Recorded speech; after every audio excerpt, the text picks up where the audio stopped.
Hey guys, it's Jessica. And this is Nancy. And today I'm going to talk about the word Reformation. The word Reformation was popular in the Middle Ages as democracy is today, and it meant as many things to as many people. The Reformation meant a return to original ideals. The church was to bring back the model of the early Christian community to be united again in love. World War I started on July 28, 1914, and it ended November 11, 1918. One of the reasons was militarism. The main reason was the assassination of Archduke Frank and his wife Sophie. The main cause for the war was a conflict over territory in the Balkans.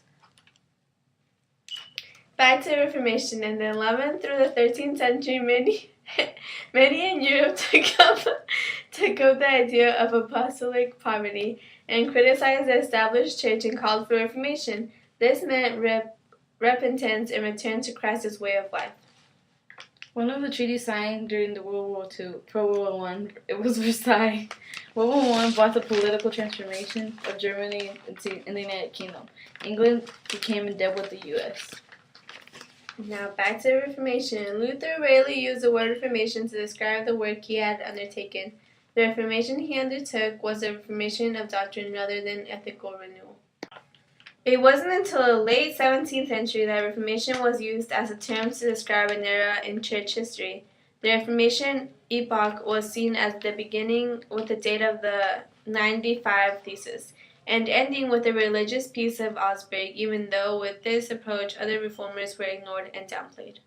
Christianity began about 2,000 years ago. It is based on the teachings of Jesus, a Jew born in Bethlehem who preached forgiveness, mercy, and sympathy for the poor. Romans crucified Jesus for saying he was the Savior. After his death, the apostles believed Jesus rose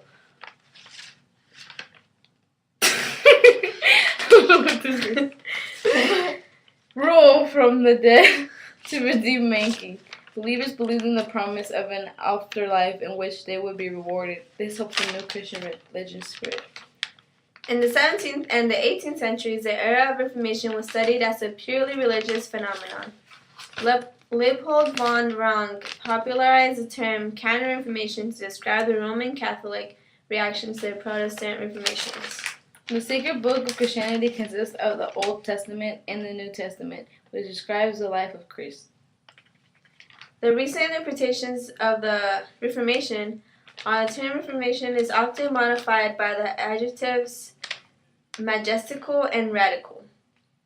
Majestual and radical.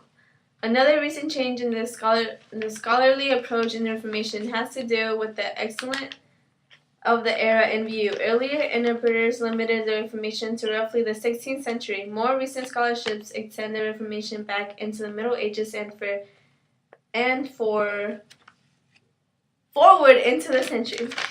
Because they refused to worship the emperor, Christian martyrs were killed in the Colosseum. Despite Romans trying to eliminate Christianity, the new religion slowly began to spread. Do you have anything to say? Keep going. I'm done. Yeah, stop it. Christians wanted to spread the faith to non-believers. Christians simply messaged of love, hope, and salvation inspired many living in the Roman Empire. By the end of the 4th century, Christianity became the official religion of the Roman Empire. That's it for today, guys. We learned about the Reformation, Christianity, and World War I. Bye. This is Jessica. Yo te grabando. I said this is Jessica. This is Jessica. And this is Nancy.